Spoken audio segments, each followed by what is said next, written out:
안녕하세요, 여러분. 다시 찾아주셔서 정말 감사해요. 오늘은 여러분께 정말 특별한 내용을 소개해 드리려고 합니다. 머리가 가렵고 비듬이 생기는 문제, 특히 50대 중반이 되면 더 빈번하게 발생하죠. 그래서 저는 이를 해결하기 위해 천일염을 이용한 방법을 직접 실험해 보았습니다. 그래서 발상의 전환이랄까 곰팡이균에 의해 발생한다는 사실은 전부터 알고 있었기에 그럼 이 곰팡이로 요리를 한다면? 그래서 전 천일염을 이용하기로 하고 한 달여간 임상실험을 진행하였는데요. 결론부터 말하면 대성공입니다. 먼저 소금이 각종 세균을 제거하는데 탁월하다는 사실은 잘 알려져 있어요. 소금은 살균과 소독, 삼투압 현상 등 여러 효과가 있기 때문에 저는 비듬과 곰팡이균 제거에도 아주 유용할 수 있다고 판단한 겁니다. 그래서 콘텐츠로 한번 만들어 볼까 하여 검색을 해보았더니 다양하게 소금을 이용한 방법이 있는 것 같아요. 크게 소금 샴푸를 만드는 방법과 샴푸 후 소금 결정을 두피에 얹어서 하는 방법 등이 검색이 되더군요. 하지만 이러한 방식은 절대 사용하지 마시기를 권합니다. 왜냐하면 이런 방식으로 비듬을 없애주고 모공을 조여주어 탈모에도 도움이 된다고 하지만 주의사항이 두피에 매우 자극적이면 오히려 역효과가 날 수 있다는 점입니다. 그렇습니다.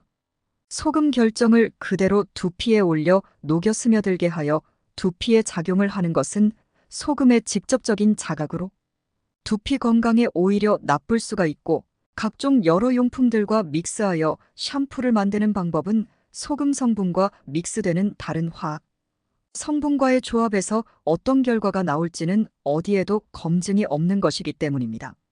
절대 위에서처럼 소금을 이용하여 직접적인 두피 도포와 샴푸 제조는 하지 마시기를 바랍니다.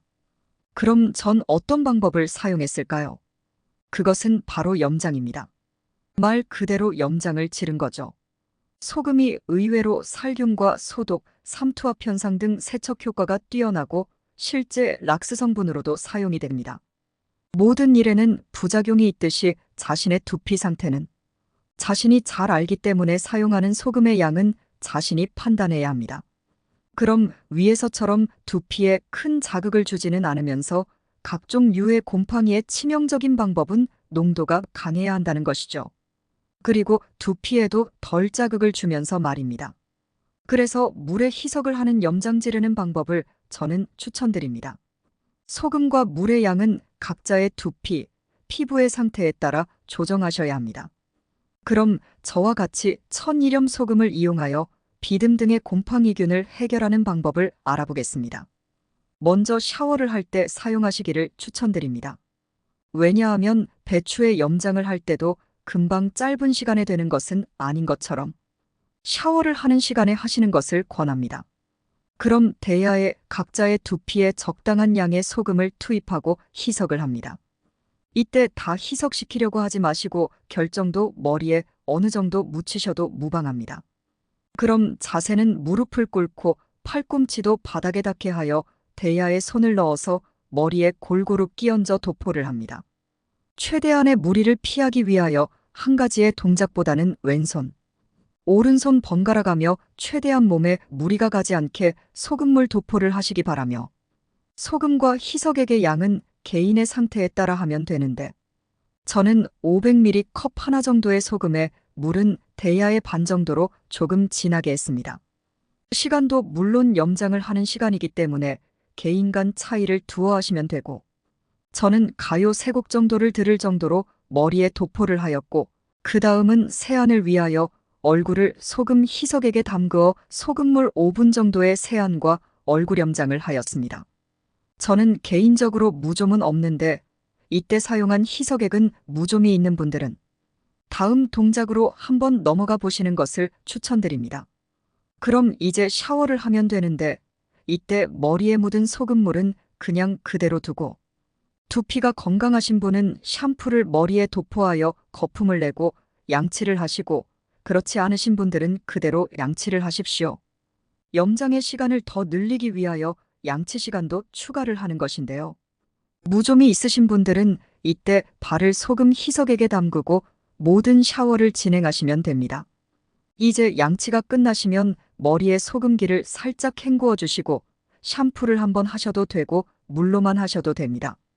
개인적으로 소금물로만 했던 샴푸도 그리 나쁘지 않았던 것 같고요. 소금 염장에 샴푸까지 하니 두피가 좀 건조해진 것 같기는 하더라고요. 샴푸가 끝나면 식초를 개인의 양에 맞게 조금 희석하여 머리를 한번 코팅하는 식으로 헹구시고 남은 식초액은 몸 구석구석 코팅하신 뒤 미지근한 물로 머리와 몸 전체를 헹구어 주시면 됩니다.